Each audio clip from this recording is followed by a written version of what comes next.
वंदे मातरम। शिक्षक साथियों और शिक्षा जगत से जुड़े अन्य कर्मचारी साथियों, कार्यालय निदेशक माध्यमिक शिक्षा बीकानेर की तरफ से एक महत्वपूर्ण आदेश जारी हुआ है समस्त कार्मिकों के फोटो ऑनलाइन वेरिफिकेशन के संबंध में।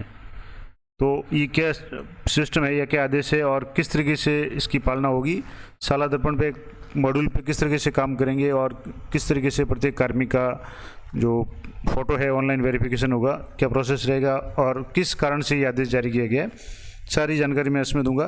तो पहले तो देखेंगे कि इसमें प्रसंग है शासन सचिव महोदय का पत्र क्रमांक जो 6/8/2024 का है और जिसमें है कि उपयुक्त विषयांतर्गत प्रासंगिक पत्र के क्रम में लेख है कि विभाग में प्रॉक्सी शिक्षकों की रोकथाम हेतु, जैसे आपको पता होगा कुछ समय पहले एक प्रकरण पकड़ा गया था जिसमें वास्तविक टीचर के एवज में प्रॉक्सी यानी कोई डुप्लीकेट व्यक्ति है वो टीचर के रूप में कई सालों से कार्य कर रहा था और टीचर दोनों दंपति है वो वेतन उठा रहे थे। तो इस तरह की घटनाओं को रोकने के लिए रोकथाम हेतु माननीय उच्च न्यायालय राजस्थान के निर्देशों की पालना में साला दर्पण पोर्टल के माध्यम से विभाग के समस्त कार्मिकों की फोटो का ऑनलाइन वेरिफिकेशन करने के संबंध में एक नवीन मॉड्यूल का निर्माण साला दर्पण पे किया गया। यानी साला दर्पण पे एक मॉड्यूल नया शुरू किया गया जिसमें ऑनलाइन फोटो वेरिफिकेशन होगा और इस मॉड्यूल का यूजर मैनुअल संलग्न कर निर्देशित किया जाता है कि समस्त विद्यालय या कार्यालयों में कार्यरत समस्त कार्मिकों की पहचान सुनिश्चित करने के लिए कार्मिक द्वारा प्रस्तुत पहचान पत्र की प्रविष्टि करते हुए, यानी कार्मिक जो भी अपना आइडेंटिटी कार्ड या आईडी प्रूफ प्रस्तुत करेगा उसी के आधार पर समस्त कार्मिकों की फोटो प्रमाणित करने का कार्य प्रधानाचार्य या कार्यालयाध्यक्ष या पीओ द्वारा किया जाना है। और प्रधानाचार्य कार्यालयाध्यक्ष या पीओ द्वारा कार्मिक की पहचान हेतु सुनिश्चित करने से पूर्व प्रपत्र 10 में कार्मिक की नवीनतम फोटो अपलोड की जा सकती है। तो पहली बात तो ये है कि जितने भी कार्मिक है वो अपना प्रपत्र 10 में अपनी फ़ोटो है वो लेटेस्ट फ़ोटो अपडेट कर लें ताकि पहचान में सुविधा रहे। इसका एक ये भी हो सकता है कि कई कार्मिकों के प्रपत्र 10 लॉक है, तो आपको इसके लिए अपने पीओ कार्यालय से अधीनस्थ विद्यालय वालों को, और अगर सीनियर सेकेंडरी स्कूल है तो अपने सीबीओ कार्यालय से जो भी प्रपत्र 10 उसको अनलॉक करवाना पड़ेगा, तभी आप उसमें फ़ोटो वगैरह अपलोड कर पाएंगे। तो एक तो ये काम करें, उसके बाद में प्रधानाचार्य कार्यालयाध्यक्ष द्वारा अपने अधीनस्थ कार्मिकों की पहचान सुनिश्चित करते हुए वेरिफिकेशन का कार्य किया जाएगा। और पीओ द्वारा अपने अधीनस्थ प्रारंभिक शिक्षा के विद्यालयों के, यानी जो भी पीओ है वो अपने अधीनस्थ विद्यालय जो भी उनके पीओ के अंडर में आ रहे हैं, खास करके प्राइमरी और मिडिल स्कूल है, उनके कार्मिकों की पहचान सुनिश्चित कर वेरिफिकेशन का कार्य किया जाएगा।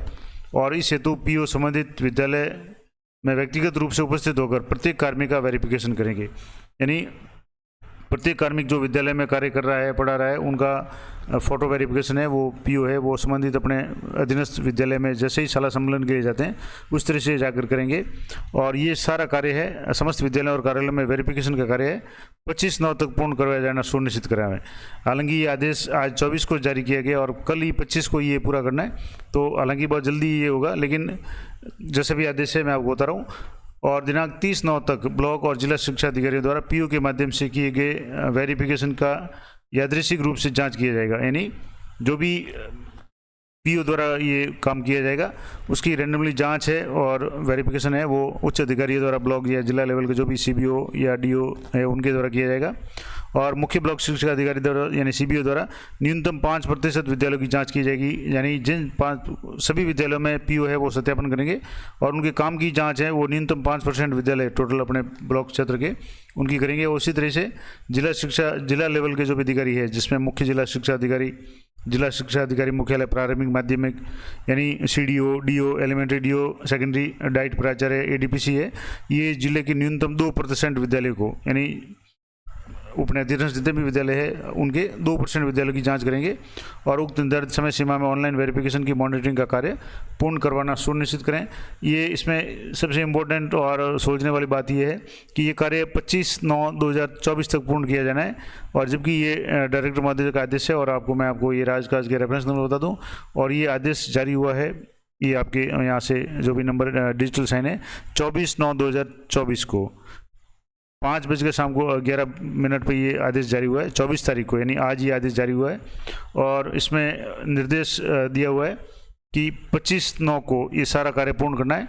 अब एक ही दिन में ये सारा कार्य करना है। अब किस तरीके से होगा ये जो भी अधिकारी या आदेश करने वाले वो जाने, लेकिन मैं आपको डिटेल बता दूं। अब इसके बाद में ये क्यों किया गया और इसका किस तरीके से प्रोसेस होगा वो भी मैं आपको बता दूंगा आगे। तो ये आप देखेंगे, एक तो लेटर है government of Rajasthan, office of secretary school education, language library और पंचायत राज एजुकेशन डिपार्टमेंट है, डायरेक्टर सेकेंडरी एजुकेशन को ये रिट पिटिशन जो कोर्ट में दायर की गई थी उसके संबंध में ये है, और इसी के वाला देते हुए ये सेक्रेटरी महोदय का आदेश है। और हाईकोर्ट ऑफ जयपुर की बेंच है उसने भी एक रिट पिटिशन में ये आदेश जारी किया गया था, और जिसका मेन विषय था कि only a great teacher can mould a great student, यानी जो महान टीचर है वही महान स्टूडेंट को बना सकता है। अब इसमें सारी डिटेल्स दी हुई है, और इसमें जो इम्पोर्टेंट बात दी हुई है कि जो प्रॉक्सी टीचर्स है वो किसी भी हालत में स्वीकार नहीं किए जाएंगे, और इसी के संबंध में ये सारे पॉइंट्स है। अब पूरा आपको पढ़ने का कोई मतलब नहीं, मैं आगे प्रोसेस बता दूंगा किस तरीके से ये काम होगा। तो ये जो आदेश है ये इसमें रेफरेंस भी दिया हुआ है, वो स्टेट ऑफ उड़ीसा और संग्राम केसरी मिश्रा रिपोर्टेड, ये भी इसमें दिया हुआ है। अब इसमें जो लास्ट में आपको बता दूँ, यहाँ जो मेन पॉइंट दिया हुआ है कि zero tolerance policy of proxy teachers, यानी प्रॉक्सी टीचर के संबंध में जीरो टॉलरेंस पॉलिसी होगी, यानी किसी भी हालत में प्रॉक्सी टीचर है वो बर्दाश्त नहीं किए जाएंगे, और इसी की जांच के लिए ये आदेश जारी किया गया है। अब यहाँ zero tolerance policy on proxy teachers, ये रिगार्डिंग जो आदेश है ये कोर्ट का आदेश है। आप देखेंगे ये 17 पेज की जो PDF है ये सारी यहाँ है। अब बात करेंगे किस तरीके से जाँच होगी। तो सबसे पहले PO स्टाफ लॉगिन, तो PO स्टाफ लॉगिन में अधीनस्थ विद्यालय सेलेक्ट करना पड़ेगा। जो भी PO साहब है वो जैसे ही प्रत्येक स्टाफ का वेरिफिकेशन करेंगे तो उनके अधीनस्थ जो भी स्टाफ है उनका सेलेक्ट करना है, विद्यालय को सिलेक्ट करना है, यानी उनके अंडर में जितने भी विद्यालय आ रहे हैं उनमें से एक विद्यालय को सिलेक्ट करेंगे। तो वहाँ कार्यरत स्टाफ की सूची प्रदर्शित होगी।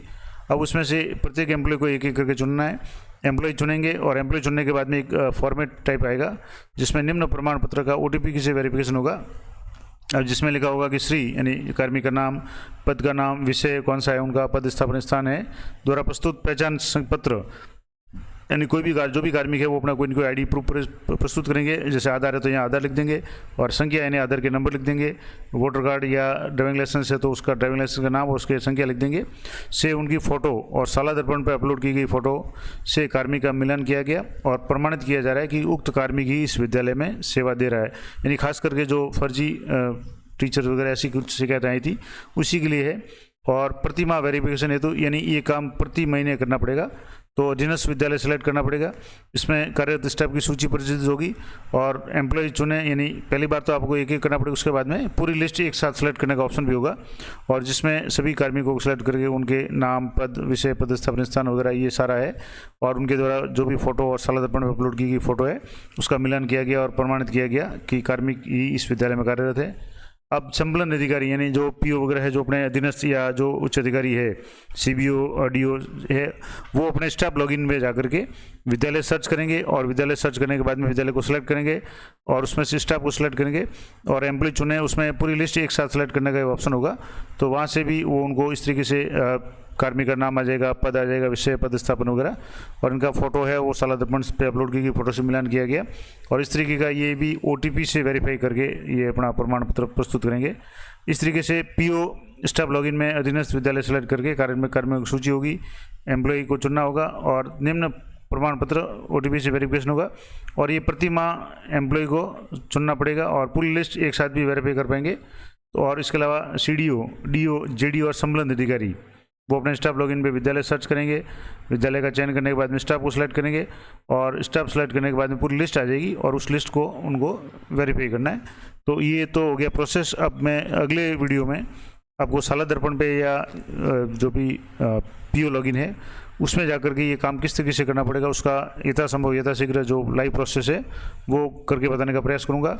तो ये महत्वपूर्ण जानकारी थी कि डायरेक्टर महोदय का एक लेटेस्ट आदेश जो आज ही जारी हुआ है कि सभी कार्मिकों का फ़ोटो ऑनलाइन वेरिफिकेशन किया जाएगा, और इसके लिए साला दर्पण पर जो भी मॉड्यूल है वो विकसित किया गया है। अगले वीडियो में आपको लाइव बताने का प्रयास करूँगा। तो इसी तरह के अपडेटेड जानकारी के लिए चैनल पर बने रहें। मिलते हैं नेक्स्ट वीडियो में, तब तक जय हिंद, जय भारत।